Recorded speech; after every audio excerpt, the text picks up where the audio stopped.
सभापति, मैं आपको बताना चाहता हूं, मैंने कहा कि मैं गुरुओं की धरती और जवानों की धरती और किसानों की धरती से आता हूं। जवानों की बात आज हमारे आदरणीय राहुल गांधी ने की है। हालांकि विपक्ष द्वारा उसको घुमाने का काम किया, लेकिन राहुल गांधी ने एक बात कही कि अग्निवीर को शहीद का दर्जा इस देश में मिलना चाहिए। मैं इसलिए कह रहा हूं सभापति साहब, कभी कभी तो मेरे को लगता है कि पंजाब को यह हिंदुस्तान की सरकार भूल गई है। कभी कभी मेरे को यह भी महसूस होता है कि शायद हम हिंदुस्तान के कहीं किसी नक्शे में हैं या नहीं। जिस प्रकार से हमारे सरकार का हमारे पंजाब के लोगों की तरफ व्यवहार है, ऐसा हमें महसूस होता है। मैं आपको बताना चाहता हूं सभापति साहब, जब हिंदुस्तान के देश के प्रधानमंत्री जब लाल किले पर झंडा लहराते हैं, और मैं गर्व से कह सकता हूं कि उस झंडा लहराने में पंजाब के हजारों नौजवान लोगों ने अपनी शहादत दी है। ये अवसर इसलिए प्राप्त हुआ है सभापति साहब।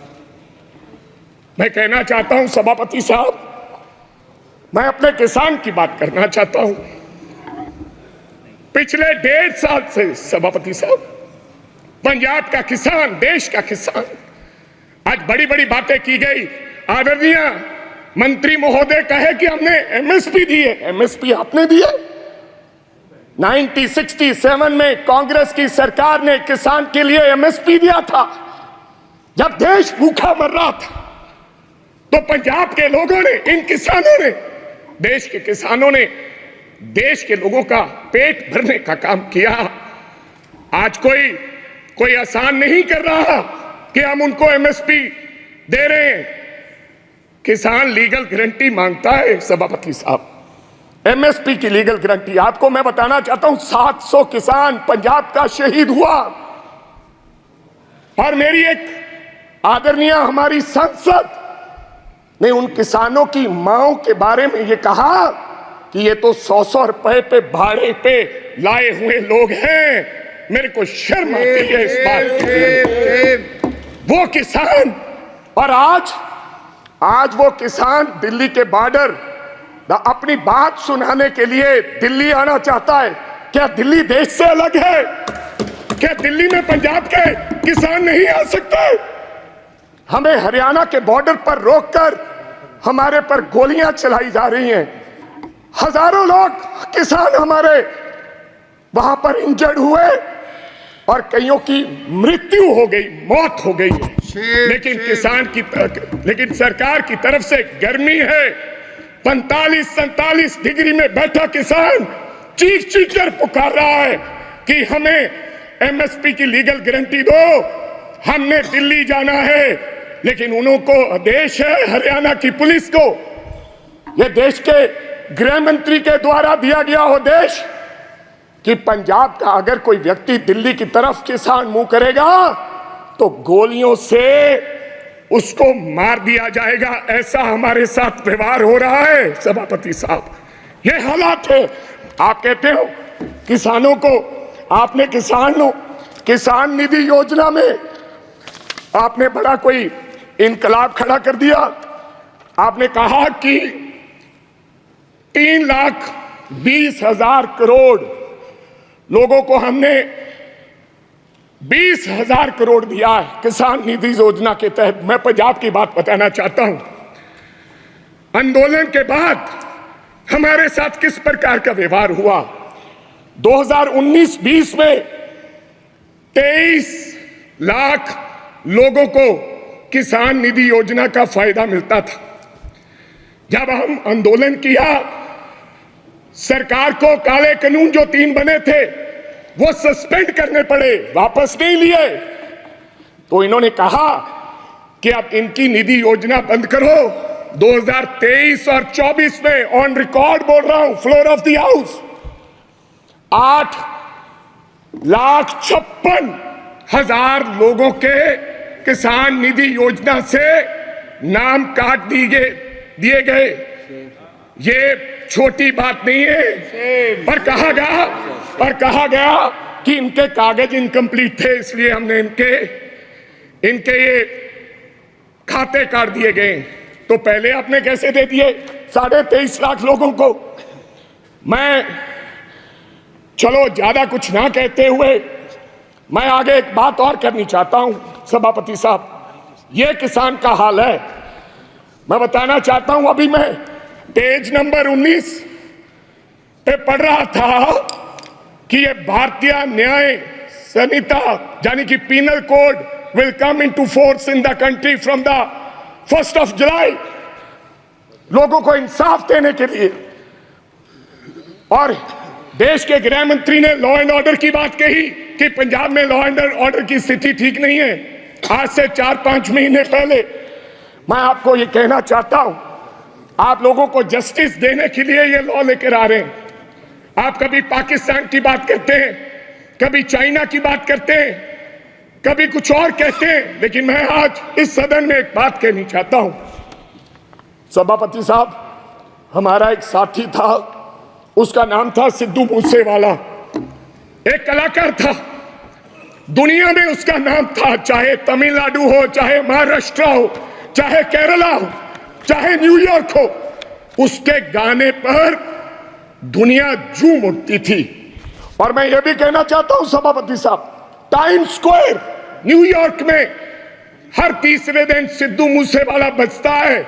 बिलबोर्ड दुनिया के 100 गाने, उनमें से सिद्धू मूसेवाला हर रोज पहले, दूसरे, तीसरे नंबर पे वो व्यक्ति रहता है। उसके साथ हुआ क्या, मैं आज इस सदन को जानकारी और बताना चाहता हूं आपके माध्यम से। क्या हुआ 28 साल के नौजवान के साथ? हम नेशनल सिक्योरिटी की बात करते हैं, आप कहते हैं हिंदुस्तान में परिंदा भी पर नहीं मार सकता। आप ये कहते हैं कि हम हैं, चिंता मत कीजिए। लेकिन क्या हुआ, नौजवान 28 साल के नौजवान को गोलियों से मार कर 10 गोलियां मारकर दिन दिहाड़े मार दिया गया। और मारा किसने? सभापति साहब, बहुत से लोग मारे जाते हैं, मारा किसने? एक तिहाड़ जेल में बैठा एक गैंगस्टर जिसका नाम लॉरेंस बिश्नोई है, उसने मारकर कहा, जेल से इंटरव्यू दिया और कहा मैंने मारा है। अभी तो सिद्धू मूसेवाला मारा है, अभी इसके बाप को भी मरना होगा। जेल से इंटरव्यू दिया। आप नेशनल सिक्योरिटी की बात करते हैं, कब इंसाफ मिलेगा सिद्धू मूसेवाला को? क्या होगा? 28 साल का नौजवान जिसकी मां के एक बेटा था, एक, और बिना शादी के ब्याह में हमारे सर पर सेरे बांधे जाते हैं, सेराबंदी होती है, आपके भी होती है। डेड बॉडी पड़ी, डेड बॉडी पर मेरी उस मां ने, सिद्धू मूसेवाले की मां ने फिर सेरा लेकर आए और अपने बेटे के लाश पर सर पर सेरा बांध के उसकी विदाई की है। ये हालात हैं। आप देश के गृह मंत्री हैं, इंसाफ दिलाएं और जेलों में बैठे ऐसे गैंगस्टर को आप निकाल के उस परिवार को इंसाफ दें। लास्ट बात सर, 1 मिनट में खत्म करूंगा। आप सभापति साहब, मैं ये इसमें लिखा है पेज नंबर 4 पॉइंट नंबर 5, क्या लिखा है? Now my government is striving to make India the 3rd largest economy in the world. कैसे बनेगा साहब? मैं सब उस शहर से आता हूं, लुधियाना से, जो हिंदुस्तान का कभी कभी ईस्ट मैनचेस्टर कहा जाता है, जिसको आज क्या हालात हो गए इंडस्ट्री के, डाइंग इंडस्ट्री है सर, वहां पर साइकिल इंडस्ट्री है। लोग छोड़ के कारोबार धंधा बंद करके अब चले जा रहे हैं लुधियाना छोड़ के। ये हालात कर दिए। मैं एक छोटी सी उदाहरण देना चाहता हूं। 10 साल में हमें इस सरकार ने कुछ नहीं दिया। अगर दिया है हिंदुस्तान की सरकार ने लुधियाना को, सबसे बड़ा शहर है पंजाब का, तो कोई खड़ा होकर व्यक्ति बता दे कि हमने ये दिया है। मैं क्या कहना चाहता हूं, कि एक साइकिल इंडस्ट्री है साहब, या तो चाइना में साइकिल बनता है या पंजाब में साइकिल बनता है। चाइना में साइकिल की प्रोडक्शन क्या है, आप हैरान हो जाओगे। आप मेक इन इंडिया की बात करते हो, 28 से 30 करोड़ एक साल की चाइना प्रोडक्शन करता है, एक साल की 28 से 30 करोड़। लेकिन लुधियाना क्या प्रोडक्शन करता है, 2.5 करोड़। क्यों, वजह क्या है? हमारा साइकिल 3500 रुपए का शुरुआत में बिकता है, लेकिन चाइना का साइकिल $300 से शुरू होकर 2 लाख में बिकता है। इसका कारण क्या है? Make in India, make in India, wrong policies.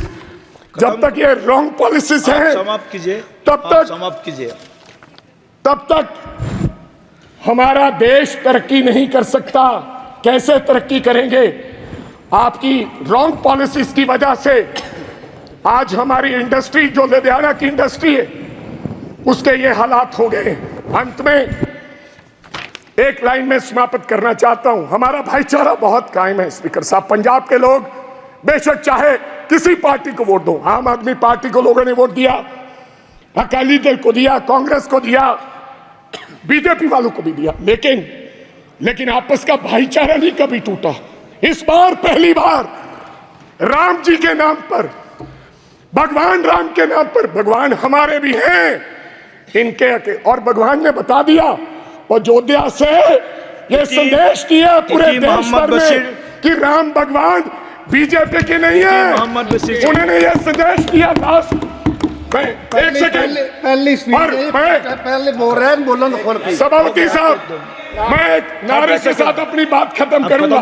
बस एक लाइन में खत्म कीजिए सर, एक सेकंड। हमारा भाईचारा कायम रहे। मैं बीजेपी वालों को हाथ